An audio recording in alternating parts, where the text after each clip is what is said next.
Hello everyone, my name is Fico and this is my gaming mind, and I'm here to offer you guys a little bit of my impressions of what I've played so far from the demo of one of my most anticipated games of the year, and it's Beyond Two Souls. Beyond Two Souls is actually one of the more... I'm repeating myself really quickly again, but it's like I said, it's one of the more anticipated games of the year, but it's for a reason.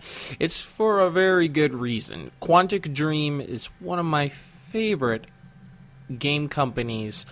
David Cage has got us... He has this mentality of a filmmaker, and he doesn't just see them as games, but they're more as visual experiences. He did it with Indigo Prophecy.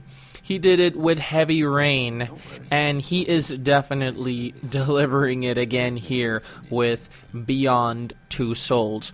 Now, a lot of people seem to criticize David Cage's decisions to use, French voice actors or voice actors that are not of traditional American speak. It does not bother me. I don't know why it seems to bother everybody else. I guess they're just very overcritical when it comes to voice acting. I mean, I have heard pretty bad voice acting, but it's nowhere. The ones from Heavy Rain and the ones from Fahrenheit, they're not ear-bleeding. But back to Beyond. Beyond Two Souls has amazing voice acting, amazing graphics in terms of how realistic the characters move, how they talk, their emotions. I mean, if there is anything that David Cage embraces in these games, it's that he wants to deliver to you a visual experience that is unlike many games that can actually be seen. The closest one that I've come to see that has actually just blown my mind was The Last of Us. And I think between The Last of Us and Beyond Two Souls, it's really close to compete as to which game delivers the most realistic experience, even though both of these games are actually just in fantastical, non-possible, could not possibly happen scenarios. But anyway, as playing through Jody, the demo does not give away too much into the story. The demo kind of plays out on two parts. You play as Jody when she's young, when she's a girl, younger little girl, and she is in a facility which you are basically undergoing some kind of experiment. Basically, I think they're just tapping into Jody's abilities to be able to see things, control and move things. I do not know whether the facility scientists are already aware of Aiden. I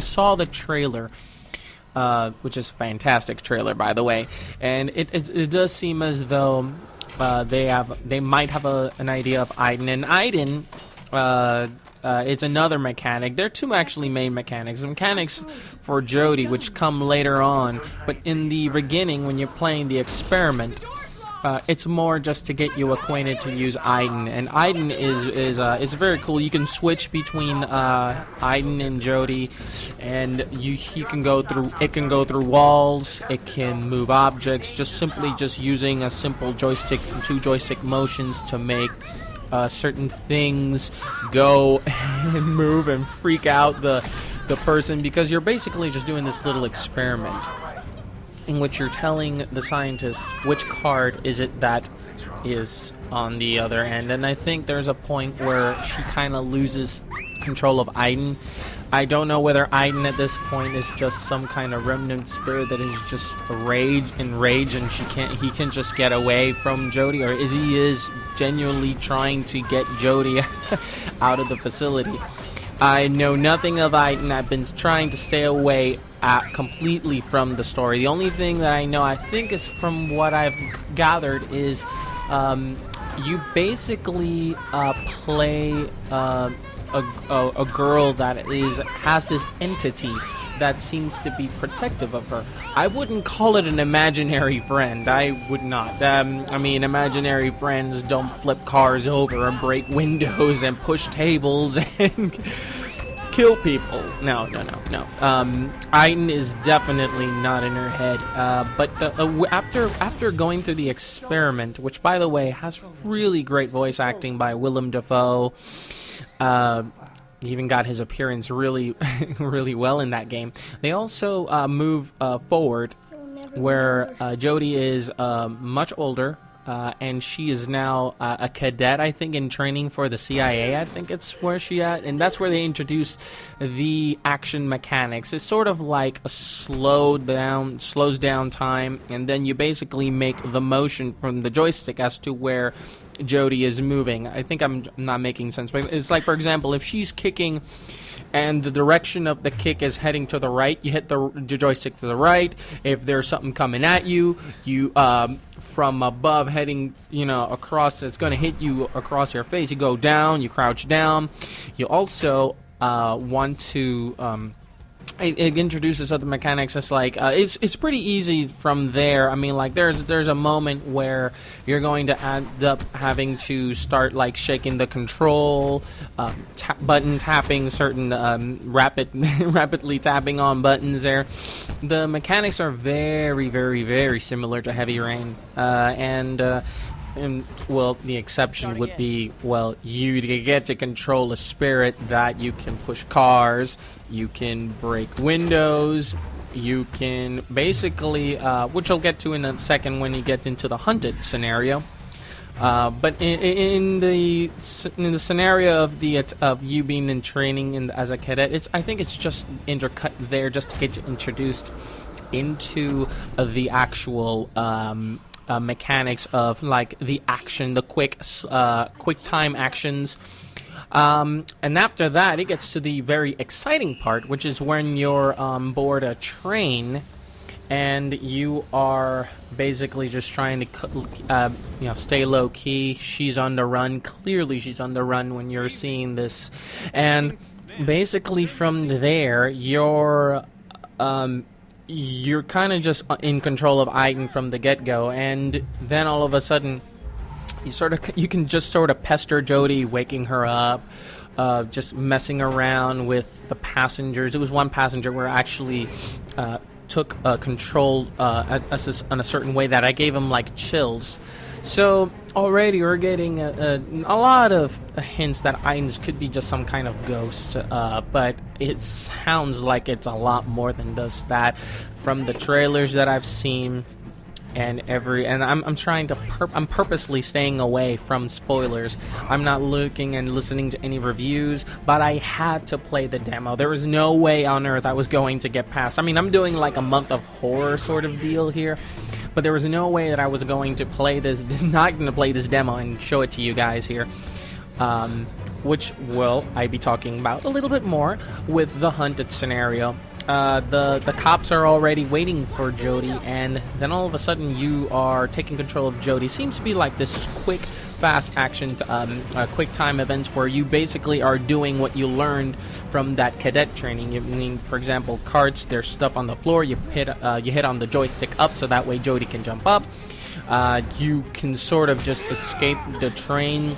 And then from there you get into a really cool fight scene, and you're basically it just increases the the amount of difficulty, because now you're just like getting more cops trying to stop you, and she's almost unstoppable. And then when she makes just this death-defying leap off the train, you start to notice that Aiden can do so much more.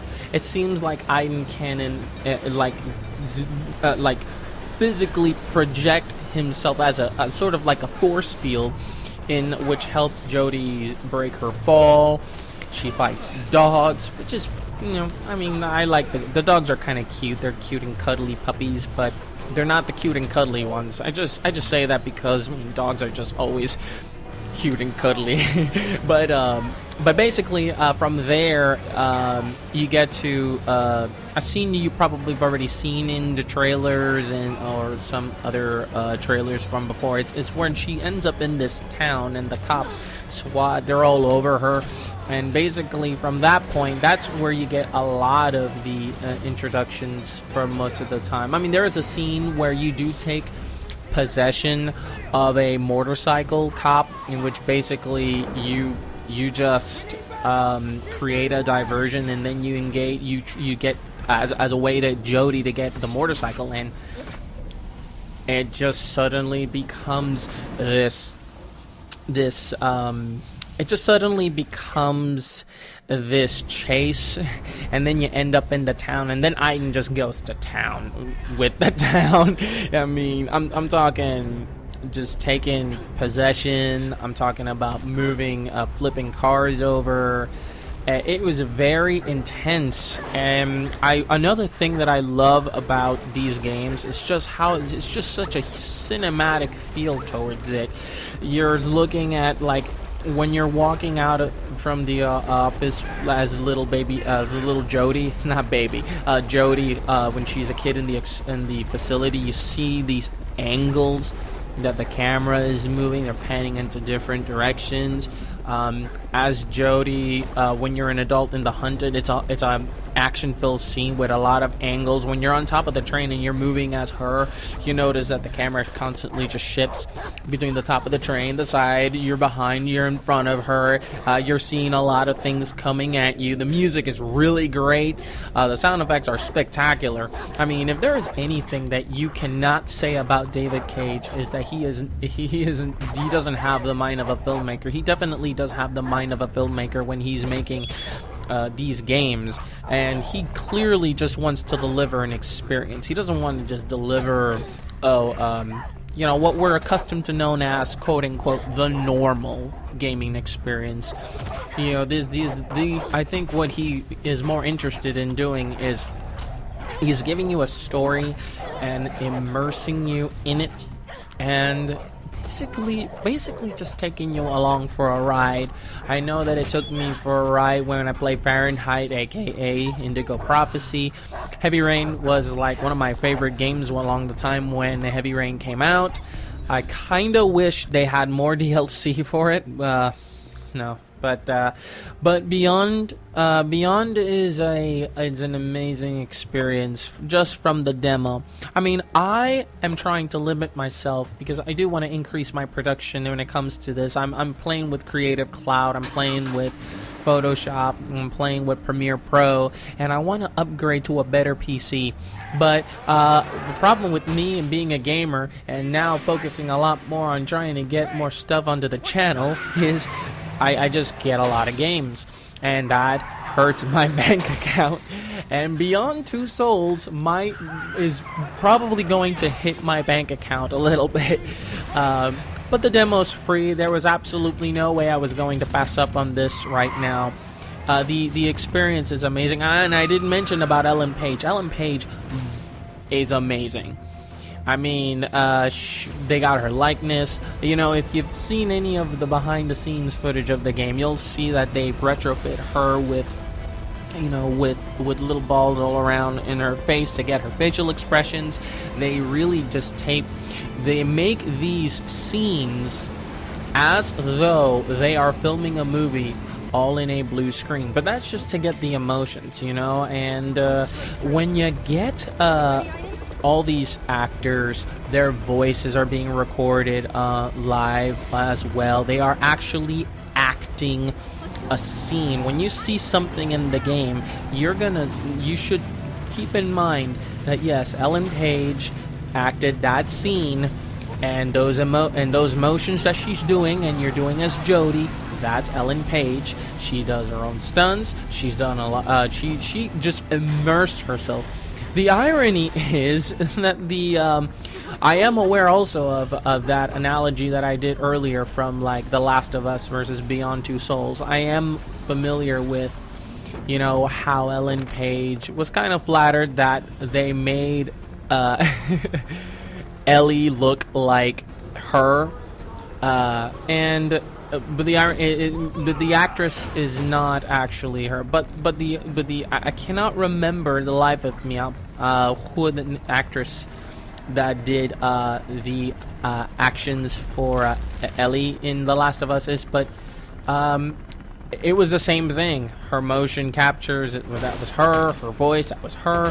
So basically, I guess what I'm trying to say is that when they're embracing this idea, I mean, they've done it for, I mean, Indigo Prophecy did it, and obviously Heavy Rain did it, but, you know, if you get more famous people to do this, this will just go beyond pun, will go beyond just the video games. I mean, they do it for the voice acting. Sometimes in a movie they'll do the motion capture, but this is actually a more fascinating experience because you get to interact with them, and it's a wonderful, wonderful experience. What I've experienced in the 40-something and an hour of gameplay that I've done, I was already convinced I was gonna get the game, but no.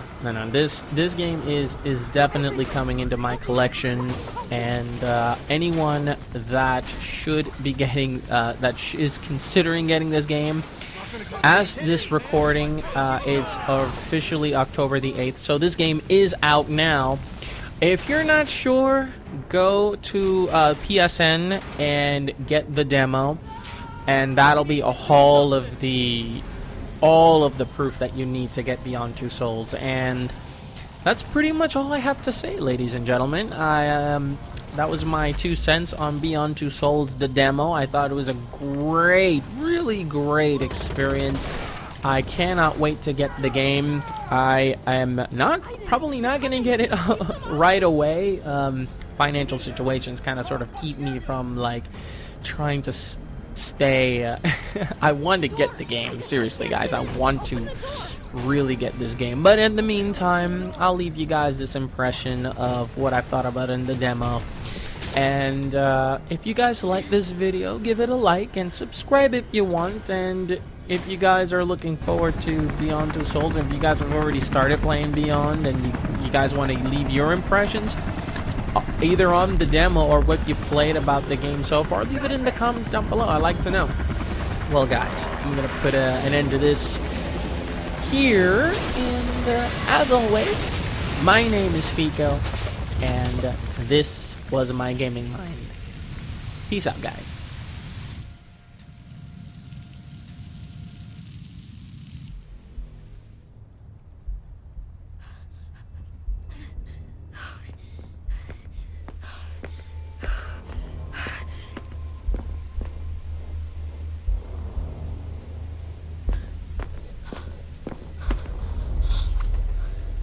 Tell them to leave me the fuck alone, because next time, I'll kill everyone.